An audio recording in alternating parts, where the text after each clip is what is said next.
ఈరోజు ఐటమ్ వచ్చేసి Pochampally silk Banaras fancy imitation. ఇది వచ్చేసి సిరోస్కి స్టోన్ ఆల్ ఓవర్ బార్డర్కి యాడ్ అయి ఉంటుంది. Swarovski stone border design light weight వస్తుంది. పోచంపల్లి డిజైన్ కదా, లైట్ వెయిట్ వాషబుల్. ఇది ఓవరాల్గా ఎలా ఉందో చూపిస్తాను ఇప్పుడు. చూడండి, 6:30 కటింగ్ వస్తుంది. పళ్ళు కూడా డీసెంట్గా ఉంది, క్లాస్. జనరల్గా బార్డర్ మాత్రం ఇస్తారనుకున్నాము, కాకపోతే పళ్ళు కూడా సిరోస్కి స్టోన్ వచ్చింది. శారీ లుక్ అయితే బాగుంది. కాంట్రాస్ట్ పళ్ళు, contrast blouse.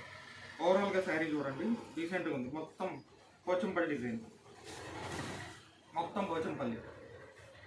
Pink in royal blue border combination కూడా డీసెంట్. లైట్ వెయిట్, అస్సలు బరువులు ఉంటే ఎవరు కట్టరు కాబట్టి లైట్ వెయిట్. ఇవి ఫ్యాన్సీలు ఇప్పుడు కాదు, ఎప్పుడు తీసుకున్నా ఎక్కడ తీసుకున్నా సరే ప్రాఫిట్స్ అయితే బాగుంటుంది.